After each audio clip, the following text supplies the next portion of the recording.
കൊല്ലം തേവലക്കരയിൽ 8ാം ക്ലാസ്സുകാരൻ മിഥുൻ ഷോക്കേറ്റ് മരിച്ച സംഭവത്തിൽ സ്കൂൾ മാനേജ്മെന്റിനെതിരെ കേസ്.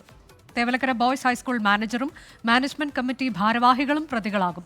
അതേസമയം CPIM നിയന്ത്രണത്തിലുള്ള മാനേജ്മെന്റിനെതിരെ MLA കോവൂർ കുഞ്ഞുമോൻ രംഗത്തെത്തി. ശക്തമായ നടപടിയെടുക്കാൻ വിദ്യാഭ്യാസ മന്ത്രിയോട് ആവശ്യപ്പെടുമെന്ന് കോവൂർ കുഞ്ഞുമോൻ 24നോട് പറഞ്ഞത് കേൾക്കാം. ഇതിൻ്റെ കുറ്റക്കാർ ആരൊക്കെയാണ്? ഒന്ന് KSEB, ഒന്ന് മാനേജ്മെൻറ്റ്.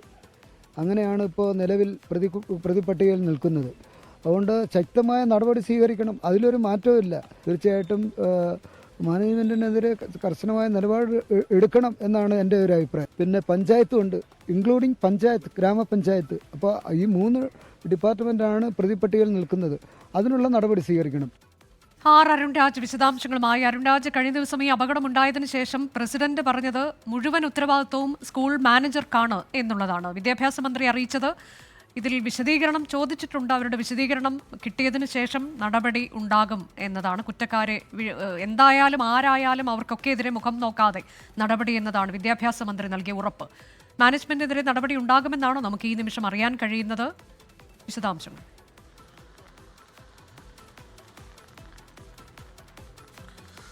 അനുജ, മിഥുന്റെ മരണത്തിന് തൊട്ടു പിന്നാലെ പ്രഥമ അധ്യാപികയ്ക്ക് സസ്പെൻഷൻ നൽകിയിരുന്നു. പക്ഷേ കൂടുതൽ നടപടിയിലേക്ക് വിദ്യാഭ്യാസ വകുപ്പോ മറ്റു വകുപ്പുകളോ ഒന്നും തന്നെ പോയില്ല. ഇതിന് പിന്നാലെയാണ് ഇന്ന് നമ്മളോട് സംസാരിച്ച കോവൂർ കുഞ്ഞുമോൻ MLA അതിരൂക്ഷ വിമർശനവുമായി രംഗത്ത് വന്നത്.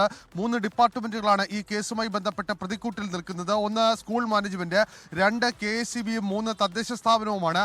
ഇവർക്കെതിരെ ശക്തമായ നടപടി വേണം എന്നുള്ളതാണ് സ്ഥലം MLA കൂടിയായ കോവൂർ കുഞ്ഞുമോൻ ആവശ്യപ്പെടുന്നത്. മാനേജ്മെന്റിന്റെ ഭാഗത്ത് വീഴ്ച ചൂണ്ടിക്കാട്ടി വിദ്യാഭ്യാസ വകുപ്പിനെ താൻ സമീപിക്കുമെന്നും MLA വ്യക്തമാക്കുന്നുണ്ട്. CPIMന്റെ നിയന്ത്രണത്തിലുള്ള ഒരു സ്കൂളാണ്. ആ സ്കൂളിനെതിരെയാണ് ഇടതുമുന്നണിയിലെ തന്നെ അംഗമായ കോവൂർ കുഞ്ഞുമോൻ MLA ഇത്ര രൂക്ഷമായ രീതിയിലുള്ള വിമർശനം ഉന്നയിക്കുന്നത് എന്നുള്ളതാണ് ഏറെ പ്രധാനപ്പെട്ട കാര്യം. കാരണം ജനകീയ രോക്ഷം അത്ര വലുതായിരുന്നു. അതുകൊണ്ടാണ് MLAക്ക് ഇത്തരമൊരു നിലപാട് തന്നെ സ്വീകരിക്കേണ്ടി വന്നത് എന്നുള്ളതാണ് യാഥാർത്ഥ്യം. മറ്റൊന്ന്, ഈ സ്കൂൾ മാനേജ്മെന്റിനെതിരെ ഇപ്പോൾ ശാസ്താംകോട്ട പോലീസ് കേസ് രജിസ്റ്റർ ചെയ്തിട്ടുണ്ട്. 304A വകുപ്പ് പ്രകാരം അശ്രദ്ധപരമായ രീതിയിൽ ഈ വൈദ്യുതി സ്ഥാപിച്ചത് അത് ഒരു മരണത്തിലേക്കടക്കം കലാശിച്ചു എന്നുള്ളതാണ് പോലീസ് കണ്ടെത്തൽ. ഈ വകുപ്പുകൾ ചുമത്തിയാണ് ഇപ്പോൾ മാനേജ്മെന്റിനെതിരെ കേസ് രജിസ്റ്റർ ചെയ്തിട്ടുള്ളത്. അതേപോലെ തന്നെ അനധികൃതമായി സൈക്കിൾ ഷെഡ് നിർമ്മിച്ച കേസിൽ അന്നത്തെ സ്കൂൾ മാനേജ്മെന്റിനെതിരെയും കേസ് രജിസ്റ്റർ ചെയ്യാൻ തീരുമാനമെടുത്തിട്ടുണ്ട്. എന്തായാലും സംഭവത്തിൽ തുടരന്വേഷണത്തിലേക്ക് പോലീസ് കടക്കുകയാണ്. കൂടുതൽ പേരുടെ മൊഴിയടക്കം ഇപ്പോൾ പോലീസ് രേഖപ്പെടുത്തി. ഈ കേസുമായി ബന്ധപ്പെട്ട വേഗത്തിലുള്ള അന്വേഷണമാണ് പോലീസ് നടത്തുന്നത്. സംഭവത്തിൽ സ്കൂൾ മാനേജ്മെന്റ്, തദ്ദേശ സ്ഥാപനങ്ങൾ, അതുപോലെ തന്നെ മുൻപ് ഈ സൈക്കിൾ ഷെഡ് കിട്ടിയ സ്കൂൾ മാനേജ്മെന്റ്, ഇവർക്കെതിരെ എല്ലാം നടപടി ഉണ്ടാകും. ഇവരെ എല്ലാം കേസിൽ പ്രതികളാക്കുകയും ചെയ്യും. അതാണ് തേവലക്കര സംഭവത്തിലാണ് സ്കൂൾ മാനേജ്മെന്റിനെതിരെ ഇപ്പോൾ പോലീസ് കേസെടുത്തിരിക്കുന്നത്. പ്രതികളാകും മാനേജർ ഉൾപ്പെടെ എന്നുള്ളതാണ് അരുൺരാജ് നൽകിയ വിവരം.